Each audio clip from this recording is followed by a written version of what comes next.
May react video din ba kayo sa Damn MV ng Great video. SB19? Try nyo din i-react yung Hehe, sana SB19 meron. Damn MV. SB19 Mala Hollywood din MV yung of their VFX song nun. Damn. I hope you can react to this. Okay naman siya pero tingin niyo ano kulang. Ang galing niya, no? Ang lakas So, maka-Batman. inspired ng ano yun, ng Harry Potter. Ang galing, ang ganda. Para siyang Sandman, pero Parang studio set talaga siya. Ganun. pang-Hollywood ng set ito. Hello guys and welcome back to another episode of Wonderlust Reacts! Yay! So ayun, sana tuloy-tuloy na tong reactions namin kasi ang dami namin gustong sabihin na masasamang word. Today's episode, magre-react kami sa another content. Ito, may iba naman tayo kasi dati pelikula, teleserye. This time, magre-react tayo sa music video na SB19! Kasi nabalita namin na napakaganda nila gumawa ng music video and sobrang production value talaga yung pina-priority nila and though maganda pa rin naman yung mga kanta nila. Kumbaga, hindi lang sila nagko-compromise pagdating sa paggawa ng mga music video nila. So ayun, roll the intro! Okay, ready?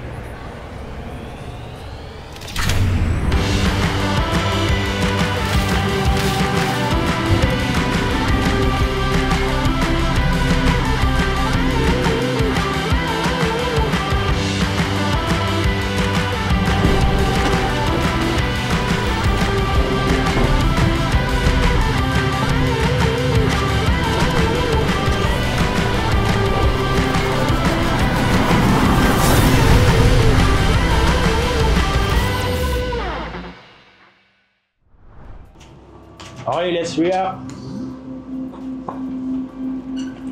Grabe yung intro pa lang. Wala, yung logo pa nga lang. Maganda yung logo.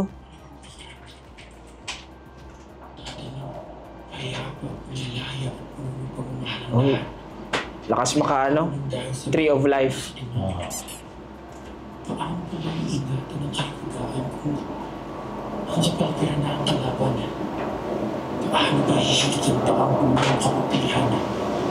Yung pala yun. Yung libro pala din. Masabi lang. Ayun, tingin nyo, ano yun? Ano yan? Set ba yun or ano? Full CG yun. Hindi, CG yan. Full, Kulang yung yung detail. Tsaka walang hangin yung mga damo. Ayun, meron konti. May konti, pero parang hindi natural. At saka yung kulay ng damo. Green na green masyado para sa dark na Mukha siyang plastic yan. Oo. Uy, ganda guys. Ganda yung transition. Lakas Hogwarts. Oo nga. Lord of the Rings, Hogwarts. Hogwarts. Tapos meron siyang may barrier pa siya. Yung sa Barrier Deathly ba? Hallows. Yung sa last part.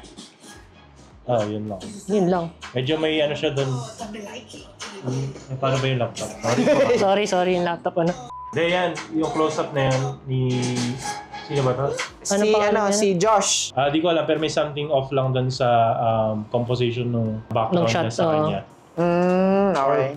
Parang too much blur, pero kasi pagka naman gumamit ka kasi ng ibang lens, like for May ganyan example, naman talaga 70 to 200. Depende sa lens. Minsan ganyan Kaso naman yung parang hindi pinapalabasan. Para sa akin, yung blur levels ng background ng mountain sa likod, tsaka yung parang niyan dito Tsaka sa... yung highlights. Oo. Yung tama ng mga ilaw sa likod niya, or walang walang parang flat nung tama ng ilaw sa kanya. Next.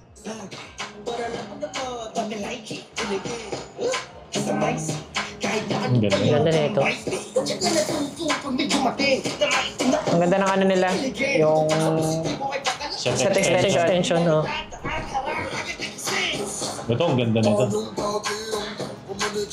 Yung balikan na natin sa set extension. Yung nagpaano kasi sa kanya, ang uniform ng props tsaka yung CG. Pantay yung kulay. Pantay yung kulay. Tapos hindi mo makikita yung seam. Kung saan nag-e-end yung props tsaka saan nag-extend yung siguro CG. napansin ko na lang dito sa ID sa akin. Kasi pansinin niyo yung right side ni ni Josh. singer. Blur na yun, pero itong nasa kabila niya. Yes. So ito yung okay. practical. Then too much blur itong Gets.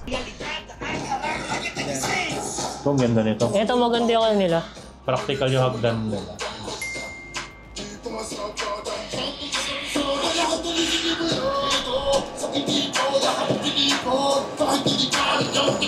Parang umuga yan.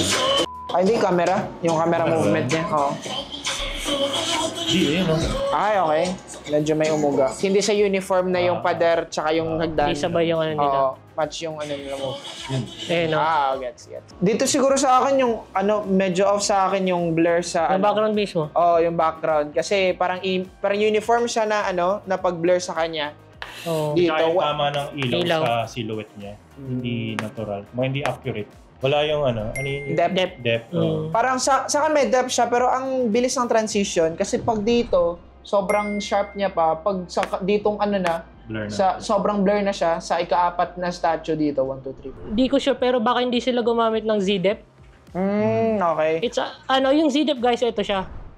May kita niyo yung white and blacks. May kita niyo yung value or yung pagkaka-gradient ng ng mga elements. Paano makukuha yung depth o yung blur na tama. Doon yung may kita sa image na yon. So yun, basically pwede siyang gawing reference kapag magbe-blur kayo, magpe-fade kayo ng blur. Ginagamit siya doon sa mga CGI, yung mga full CG ang background, yan doon siya ginagamit. Ito, maganda to. Maganda to.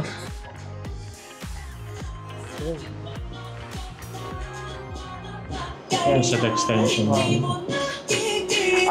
Parang gusto ko lang sabihin na ang galing ng VFX supervisor na ito. Kasi alam mo yung parang ang daming props, ang daming nangyayari. Tapos alam mo yung parang napuput into into real life yung idea. Alam mo na ang haba ng pre-production process nila.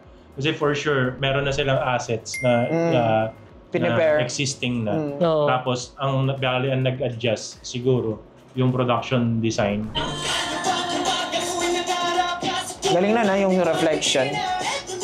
Para siyang Pero yung sa akin yung reflection, parang kulang yung glow influence niya sa character na nasa labas. Kasi may mga glow siya. Sa lakas ng I gets. So pero meron dapat siyang meron light. may yellow influence yan, Ay, okay. May warm. may warm Oo. siya. Ginugustuhan ko naman sa sa mirror. May mga siya, may mga surface imperfection siya. Oo. Yan yan kasi nagsasell sa mga sa mga surfaces. Kasi minsan sa CG, masasell mo yung realism pag hindi siya perfect, hindi siya sobrang smooth, Hindi sobrang linis. sobrang linis kasi for example sa Transformer, kung walang may mga scratches yun, walang mga scratches, walang mga dumi, magmumukha talagang computer generated.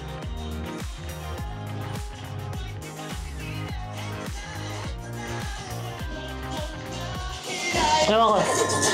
Sa akin, parang okay naman siya pero tingin niyo ano kulang.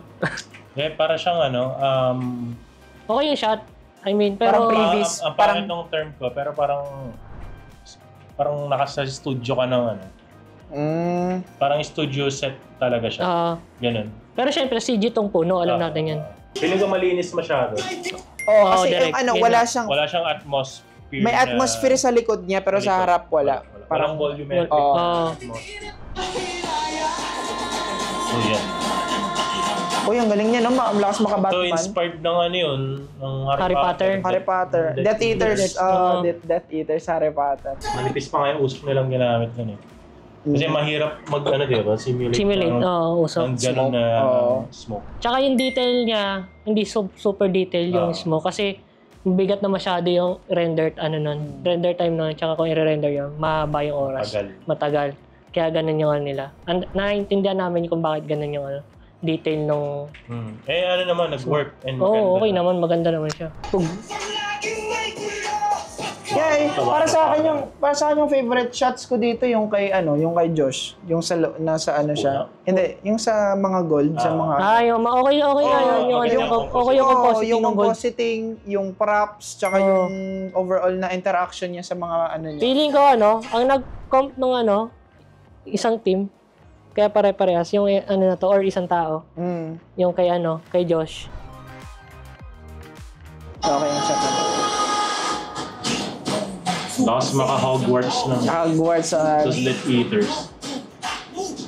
Ang ganda ng shot na to. Okay yung shot dun sa... Ganda ng talaga, ang high quality talaga, tsaka ang nagustuhan ko dito, ang uniform ng din niya, black levels niya din, tsaka ang mood niya talaga, parang Hollywood na ano talaga. Pang clickbait yan, guys.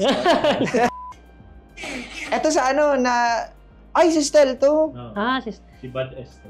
Yung mga ganitong mata na ganito, parang kukunti lang yung nakikita ko nakaka-pull off ng maayos. Kung pag nagpo-pull block yung mata. Parang ano kasi siya, halatang ano.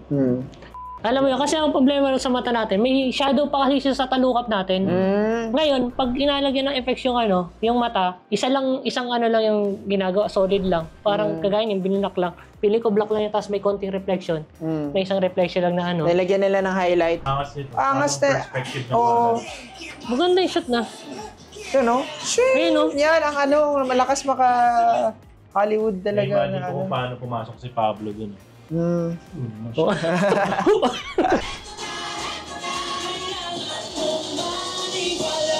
Ang galing nun.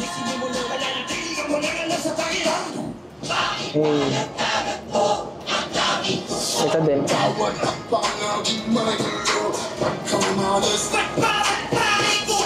Para sa akin yung sa mga close-up na mga shots, dun siya nagparang chroma. Doon siya nakikita ng ano. Kasi kung ano siya, kung like tawag dito, na deep focus, o di kaya focus yung lahat, okay siya eh. Pero pag nag-close up na tayo, dun ko na para siyang chroma. Kasi nga dahil doon sa mga blur niya sa likod. Maybe sa blur or maybe sa pagka-uniform ng ano. Pero dun yung nananotice ko. Pero mahirap na siya talagang mag-chroma ng close-up. Hanggat maaari nga kung alam mo kung mura lang yung virtual production. Pagka may mga close-up scene, parang LED na yung nasa likod nila.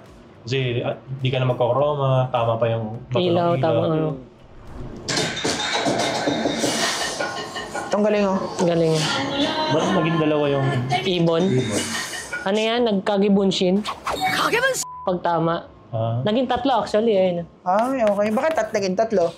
Ano yung... Yun ang kailangan natin malaman. Bakit po naging tatlo yung ibon? Bakit naging tatlo ang ibon? Ligit na siya ni Ken. So siya yung magsisave. Okay sila dati. Sila yung tagapagbantay ng ng puno. Ng siniguelas. Okay. Sila nagpoprotekta sa ano. Yan Ayan. Nakurap yung mga tao. Tapos simula nagkagulo. nung kinain nila yung apple. Ano yan? Ito maganda to. Ito yung parang pinaka-umpisa yata. Kung ano nangyari sa kanila. Naging stone sila. Simula nung inubos nila yung Ang mga galing, ang ganda. Para siyang Sandman, pero... Ang galing dito kasi hindi siya parang ino-overlay lang. Hindi talaga siya, texture talaga. Ang galing ng niya. Ang dyan, 3D scan sila, 3D scan, tapos nilagyan ng texture. Pero ang ganda niya kasi ang detail niya, sobrang... niya, yung pagka-render sa... Parang money shot nila. Money shot talaga, Yan, may apple lang. May apple. Kakagulo na ulit sila. Galing! Yan na. Ano pakiramdam?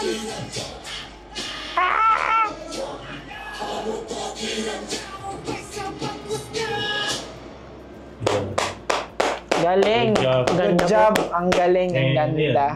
Actually, ang ganda niya Kumaga yung mga sinasabi namin, mga nitpicking na lang yun. Nitpicking na lang. Parang ano na lang siya, yung kami na lang maka-notice. Tsaka baka sabihin niyo, bakit mas maganda pa yung production value ng music video kaysa sa mga pelikula. Kasi itong music video na to for sure, yung budget nito, isang pelikula na yung mga... Sobrang laki na. Kaikling, Tapos ang galing ng mga artist guys, yung artist, tsaka yung mga gumawa ng sa PD. Yung sa PD. mga, as in na nila na pull off nila. Magaling naman silang lahat. Magaling lahat. Kung may mga lapses man, siguro, basically yun sa time constraint din siguro for sure yun. So ayun, first time namin nag-react sa isang music video. SB19, first time. Next time. Pwede bang next time? Andito kayo. So meron pa kami mga upcoming na mga reactions, movies, films, and music videos. Tapos kung gusto nyo kaming may react, comment lang kayo below, itag nyo kami sa mga posts, sa Facebook post nyo na, uy, Wanderlust Films, react nyo to, ganito, ganyan. See you on our next content. Bye! Bye-bye!